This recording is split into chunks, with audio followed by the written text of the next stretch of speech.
Hi guys, আমি J, আমি Bob, আর তোমরা ছিল বংস রিয়াকশন। আজকে চলে এসেছি আবার একটা কমেডি সিন নিয়ে। কমেডি সিনটার মধ্যে কে রয়েছে? আফরান নিঃস্ব। আফরান নিঃস্ব। আর যা নাটকের নাম কি?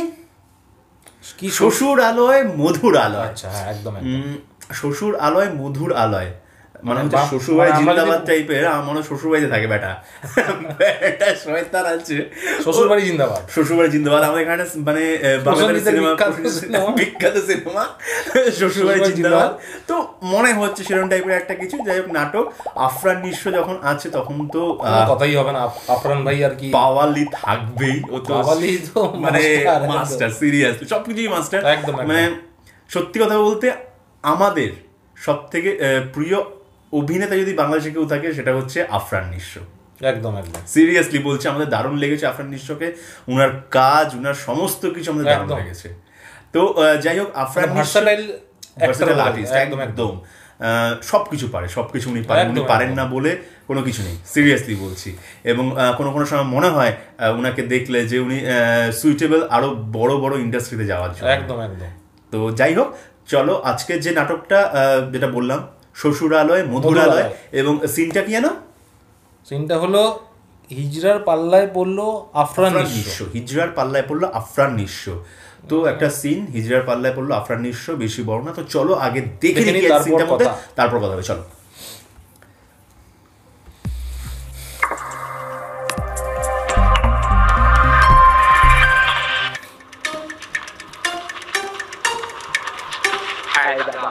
খিদা পেয়েছে, টাকা দে না।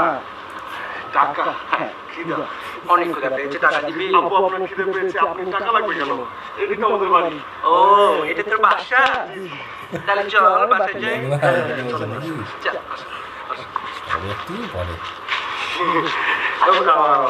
আপা, দেখে রাখুন, আপনাকে খাওয়াবো। খাওয়াবেন? দেখে রাখুন।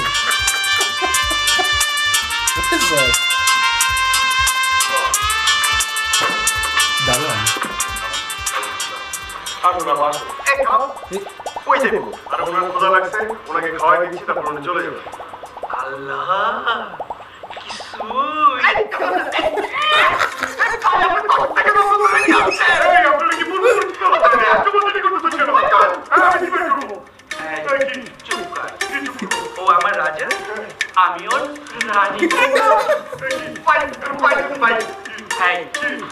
আমাকে নিয়ে কোন রুমে থাকি? কি বলেন? আপনার ক্ষুধা পেয়েছে না?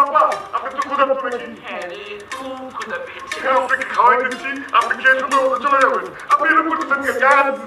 চল না। কি বলে চল না? একটু খাবো। হ্যাঁ, একটু খাবো। আপনি এরকম করেন না, মানে শ্বশুর বাড়ি না। শ্বশুর বাড়ি? হ্যাঁ, শোনেন শোনেন, সুন্দর মতো আসেন। আপনারা পূর্ব পরিচিত না? না না না, আমি চিনি না ভাই, আপনি বিপদ করেন ভাই।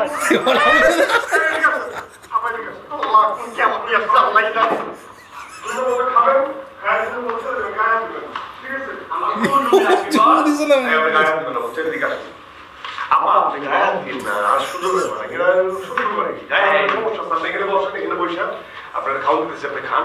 হ্যাঁ, তারপর চুপ করে সুন্দর মতো চলে যাবেন। দূর আমাকে নিয়ে কখন রুমে যাবে? তুই সেটা কে রুমে যাবে? তুই আল্লাহ, তোমার তোলা লাগতো, আপনার তোলা লাগছে, আপনাকে বসে খাবে, তারপর চলে যাবে। জন্য নিয়ে এসছি। হ্যাঁ, এই চিঠিটা কি রে? এটা আমার বউ। আল্লাহ, এটা আমার সত্যি। কি বলছিস? কি বলছিস?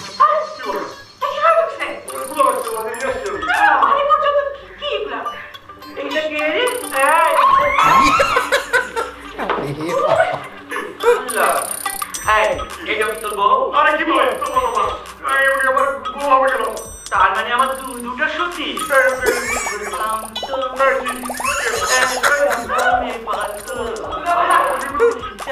শ্বশুর নামতে নাকি?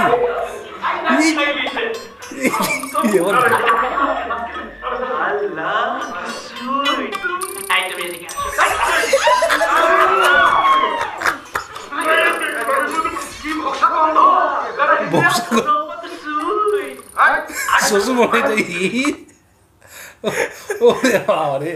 নাগরিক ছোট ভিডিওটা ছোট্ট, একদম ছোট্ট ছিল, অল্প, কিন্তু আফরান নিশো কিন্তু ভাই সত্যি বলছে ভাইয়া না আপু ডাইকা রাখেন খাওয়াবো ডাইকা।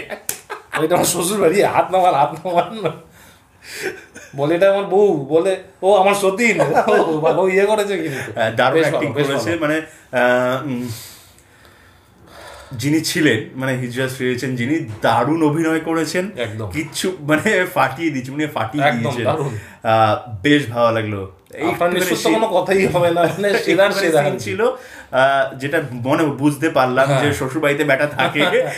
আমি ওর বাড়িতে এত খাওয়ার জন্য তাড়াতাড়ি মানে শ্বশুর বাড়ি সেই জন্য খাবি, মানে শ্বশুর যাক আবার কি ফাটিয়ে দিয়েছে।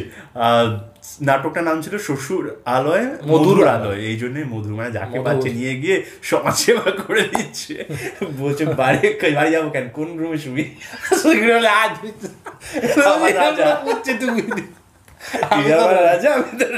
আবার ওই নিচে যে নামছে ওই নাচছে, ওই থেকে আবার কিন্তু হতে পারে, কিন্তু ভিডিওটা ফাটাফাটি সিরিয়াসলি ফাটিয়ে দিয়েছে। দারুণ দারুণ। আর মানে একটা কথা বলা ছিল যেটা হচ্ছে যে এখনকার দিনে যে হিজড়া যাদেরকে নিয়ে আমরা প্রচণ্ড পরিমাণে শব্দটাকে নিয়ে ব্যঙ্গ করি বা তাদেরকে নিয়ে প্রচণ্ড পরিমাণে ব্যঙ্গ করি, সেটা করাটা উচিত না। সবই ভগবানের দান, একদম সবই ভগবানের দান। আমরা যেরকম হয়েছি তারাও সৃষ্টি হয়েছে ভগবানের দ্বারা, তো তাদেরকে অপমান করার কোনো অধিকার আমাদের কারণ নেই। তারা কতটা কষ্টের মধ্যে দিন কাটায় তারা শুধুমাত্র তারাই ফিল করতে পারে বা তারাই অনুভব করতে পারে। অনেক ক্ষেত্রে কি হয় আমরা দেখেছি আশেপাশে যে ছোটবেলা থেকেই তাদেরকে তাদের বাবা মারা লজ্জার চোটে তাদেরকে আলাদা জায়গায় পাঠিয়ে দেন, তাদের যে সোসাইটি রয়েছে সেখানে পাঠিয়ে দেন, তাদের সাথে সম্পর্ক রাখতে সমাজের মধ্যে লজ্জা পায় তারা।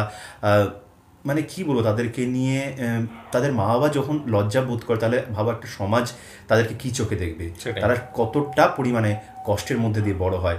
যাই হোক, এখনকার দিনে যদিও আমাদের বিভিন্ন দেশের মধ্যে তাদেরকে এগিয়ে আনার জন্য যথেষ্ট প্রচেষ্টা করা হচ্ছে, এবং আমাদের ভারতে যেটা গর্ব করে আমরা বলতে পারি সংবিধানের মাধ্যম দিয়ে তাদেরকে তাদের জন্য কিছু আসন সব জায়গাতে, ইলেকশনে বলো বা সরকারি চাকরিতে বলো বা সব জায়গায় তাদের জন্য আলাদা করে আসন সংরক্ষণ করা হয়েছে। এবং আমাদের ভারতে একটি হাইকোর্টের প্রধান বিচারক হিসেবে একজন তৃতীয় লিঙ্গের মানুষ রয়েছেন, তার নামটা এই মুহূর্তে আমার মাথায় আসছে না, বাট এটা সত্যি তোমরা যদি গুগল করো পেয়ে যাবে। তো এগুলো দেখলে সত্যি ভালো লাগে যে আগেকার দিনে যখন নিচু স্তরের বা শ্রেণীর মানুষদেরকে বড় করার জন্য একটা সংরক্ষণ করা হয়েছিল প্রত্যেকটা স্তরের মধ্যে, এখনকার দিনে এই যে মানুষগুলো যাদেরকে নিয়ে আমরা নোংরামি করি বা বাজে কথা বলি বা কটু কথা বলি, হাসাহাসি করি, তাদেরকে যাতে এগিয়ে নিয়ে যাওয়া যায় তার জন্য চেষ্টা করা হচ্ছে, এটা অনেক বড় ব্যাপার। আর সব থেকে যেটা মানে আমাদের দেশ স্বাধীনের আগে থেকে বলা হয়েছিল যে যখন নারী শিক্ষা হচ্ছিল না তখন সবাই বলেছিলেন যে নারী শিক্ষা মানে নারী হচ্ছে আমাদের জনসংখ্যার অর্ধেক % হচ্ছে নারী, সুতরাং নারীরা যদি শিক্ষিত না হয় তাহলে কি হয়ে গেল, আমাদের পুরো দেশের মধ্যে বা পৃথিবীর মধ্যে অর্ধেক অংশ কিন্তু অশিক্ষিত অবস্থায় রয়ে গেল। সেখান থেকে নারী শিক্ষার হারকে বাড়িয়ে আজকে যেখানে আনা হয়েছে, তাদের ফলে কি হয়েছে, তাদের মাথা থেকে বা তাদের ট্যালেন্টের জন্য প্রত্যেকটা দেশ অনেক এগিয়েছে। ঠিক সেরকমভাবে এই মানুষগুলোর মধ্যেও প্রচুর ট্যালেন্ট রয়েছে, এবং এই মানুষগুলোকে যদি আমরা এগিয়ে নিয়ে যেতে চাই সেটা আমাদের দেশের আমাদের দশের উন্নতি হবে। এবং আমার মতে বলে শুধুমাত্র আমাদের দেশে বা প্রতিবেশী দেশে না, পৃথিবীর প্রত্যেক কটা দেশে এই জিনিসগুলোকে অবশ্যই এগিয়ে নেওয়া উচিত। অবশ্যই, একদম একদম একদম একদম ঠিক বলে যায়। তো যথেষ্ট ভালো একটা উদ্যোগ নিয়েছে সমস্ত সরকার। কিছু কিছু কাজ যাই হোক আমাদের মানে মনের মতো হয় না, বাট কিছু কিছু কাজ সত্যি মনে ছুঁয়ে যাওয়ার মতো কিছু কিছু কাজ করে থাকেন তারা, সেগুলো সত্যি অ্যাপ্রিসিয়েট করার মতো কাজ। অবশ্যই। তো যাই হোক, বেশ ভালো লাগলো ভিডিওটা, কমেডি সিন ছিল, ফাটিয়ে দিয়েছে। আর আফরান নিশো তো উনি তো মানে কি বলবো, ওনাকে নিয়ে কোনো কথাই হবে না, সিনটাও দারুণ করেছে, যাকে পাচ্ছে ঘরের মধ্যে ঢুকিয়ে নিয়ে যাচ্ছে, বাবা একটু ল্যাংড়াও হয়েছে দেখছি, এখানে একটা ল্যাংড়াও হয়েছে, সেটাও অ্যাক্টিং করছে ঘুরিয়ে ঘুরিয়ে, মানে ট্যালেন্টেড, যত দেখেছি আফরান নিশো তত মানে ওনার প্রতি আরো ভালোবাসা, ওনার প্রতি আরো সম্মান আমাদের মনে বেড়ে যাচ্ছে। এই আর আগের দিনে আমরা যে ভিডিওটা বানিয়েছিলাম সেটা তোমরা প্রচণ্ড পরিমাণে ভালোবেসেছো, তার জন্য অনেক অনেক ধন্যবাদ। আর যদি আমাদের ভিডিওটা ভালো লেগে থাকে তাহলে অবশ্যই লাইক, শেয়ার, সাবস্ক্রাইব আর বেল বাটনটা ট্যাং করে বাজিয়ে দিও। যারা আমাদের চ্যানেল নতুন তারা অবশ্যই চ্যানেলটা সাবস্ক্রাইব করে নিও। আর কমেন্ট করতে ভুলো না। এখন তো আমাদের হোয়াটসঅ্যাপেও কমেন্ট আর কি বলতে পারো, হোয়াটসঅ্যাপ গ্রুপে আর কি মানে কমেন্ট না ঠিক মানে সেখানে ডিসকাশন হয়, লিঙ্ক আসছে, সেখান দিয়েও রিয়াকশনের আর কি আমাদের আবেদন করা হচ্ছে। এবং সেখানেও তোমরা তোমাদের দেশের অনেক ভাই বোন বন্ধুদেরকে পেয়ে যাবে বন্ধু হিসাবে, আরো জুড়তে পারবো আর কি, সবাই মিলে একসাথে হতে পারবো। একদম একদম। তো সেখানে চলে আসো। লিঙ্কটা কোথায় দেওয়া থাকবে? আমাদের ডেসক্রিপশন বক্সে আর অ্যাবাউট সেকশনে গেলেই তোমরা লিঙ্কটা পেয়ে যাবে এবং লিঙ্ক দিয়ে ডাইরেক্ট তোমরা জয়েন হয়ে যেতে পারবে। তো জয়েন হয়ে যাও, আমাদের সাথে আরো কাছাকাছি চলে আসো। তো সবাই ভালো থাকো, সুস্থ থাকো, সবাইকে ভালোবাসা ছড়িয়ে দিও। পরের ভিডিওতে তোমাদের সাথে দেখাবে, ততক্ষণ যেন টাটা।